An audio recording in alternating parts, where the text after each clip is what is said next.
Greetings and welcome to the Reparenting Daily podcast.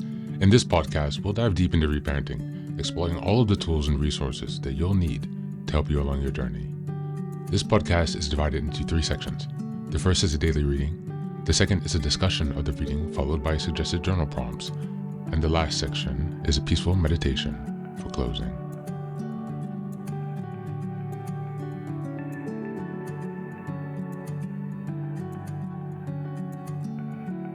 Good morning, good afternoon, and good evening from whenever and wherever you're joining us today.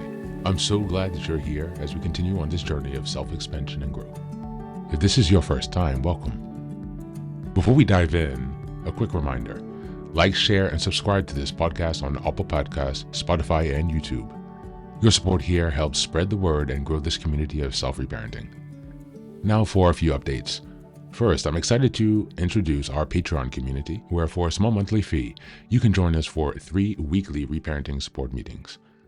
Sundays, we have a guided meditation for emotional grounding. On Tuesdays, we have a book club discussion for deeper discussions and growth. And on Thursdays, we have open topic conversations for real-time support on any topics that may come up.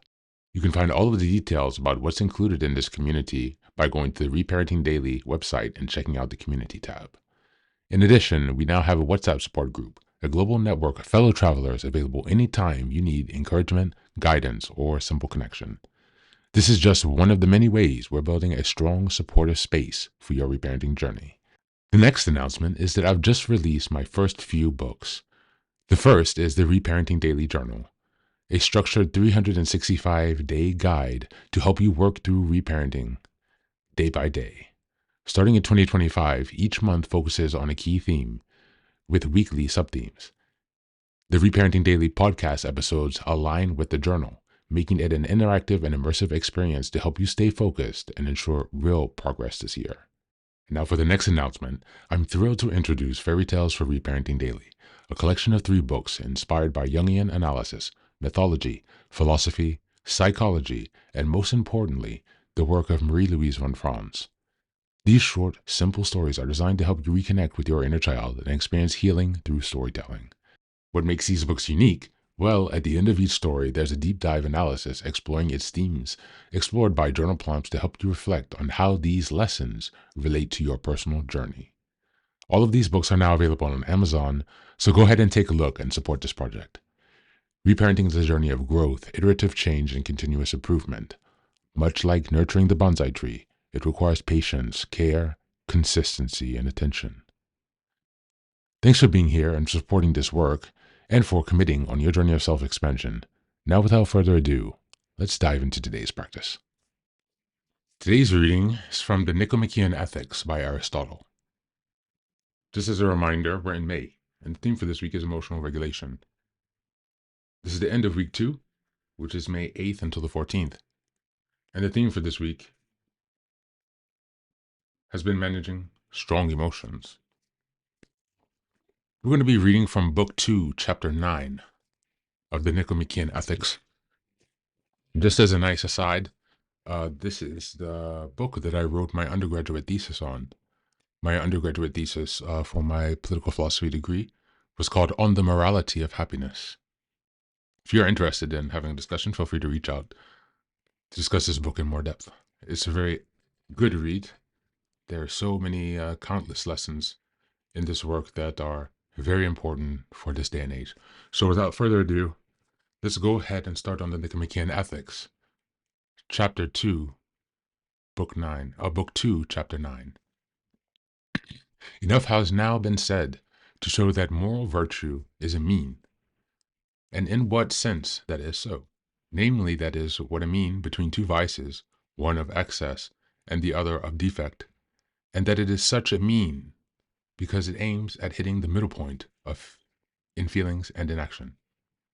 This is why it is a hard task to be good, for it is hard to find the middle point in anything. For instance, not everybody can find the center of a circle, but only someone who knows geometry. So also anybody can become angry. That is easy. And so it is to give and spend money. But to be angry with or give money to the right person and to the right amount and at the right time and for the right purpose and in the right way. This is not within everyone's power and is not easy. So that to do these things properly is rare, praiseworthy, and noble. Hence, the first rule in aiming at the mean is to avoid the extremes, which is more opposed to the mean. As Calypso advises, steer the clip sheer, uh, steer the ship clear of younger spray and surge. For of the two extremes, one is more serious error than the other. Hence, inasmuch as to hit the mean extremely well is difficult, the second best way is to sail. As the saying goes, is to take the least of the evils.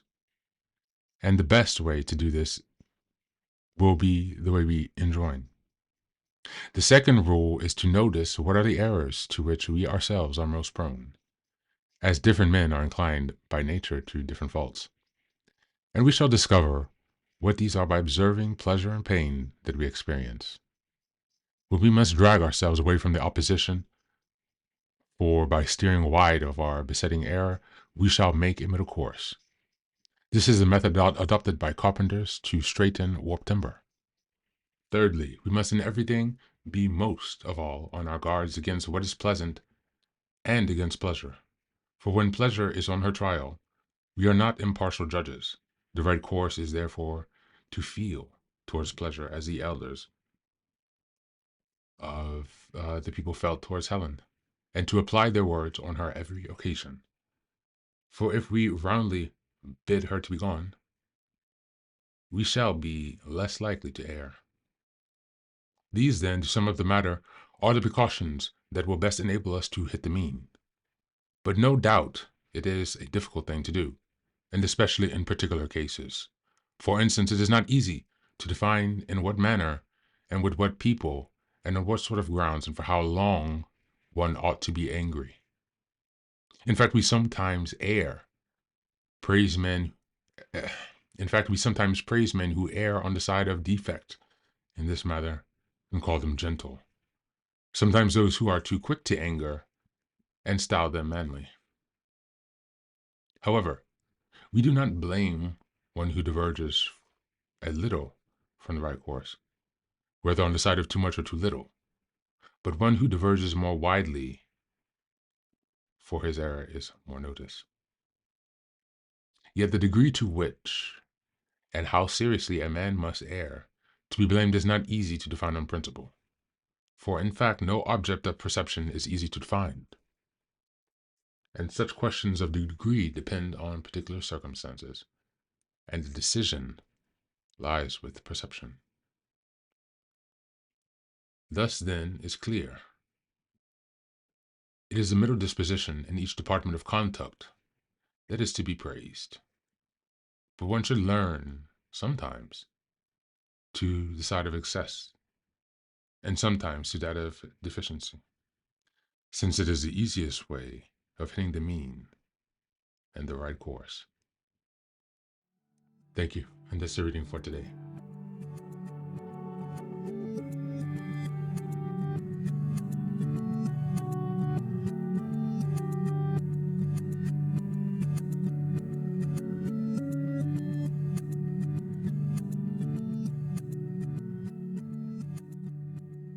Today's reading from the Nicomachean Ethics, Book 2, Chapter 9, speaks directly to the art of emotional regulation by framing virtue as a balanced mean between extremes.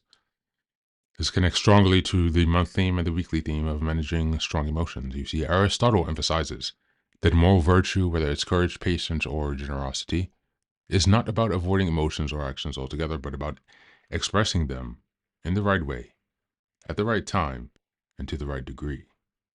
For example, anyone can feel anger, but few people can be angry at the right person for the right reason, in the right measure. The nuance is the core of self-mastery, not erasing emotion, but shaping it skillfully. Aristotle acknowledges this, that this balance is difficult to achieve, and offers three practical strategies. Number one, avoid the most dangerous extremes. Number two, know how your own natural tendencies and consciously correct them. And number three, be wary of pleasure, since it often clouds judgment. These are timed strategies for emotional regulation. If you are, if you overreact in anger, for instance, steering yourself towards calm, even expressively at times, can help you land closer to the balanced mean. Aristotle's wisdom shows that maintaining and managing strong emotions is not about suppressing or indulging them, but about refining them with thoughtful discipline, self awareness, and consistent practice. It's a daily craft that shapes not just what we feel, but who we become. As we move on to the journal prompts today, number one, what strong emotion do I tend to experience in excess or deficiency? For example, anger, fear, compassion. And how might I practice steering towards this balanced expression? Number two, what personal tendencies or patterns do I notice that throw me off balance emotionally? And how can I begin to gently correct them? And number three, what are some real life examples where I can reframe the middle way emotionally, neither overacting nor withdrawing? And what would that look like? That's it for today. As always, thanks so much for being here. Take care of yourself and please do be well.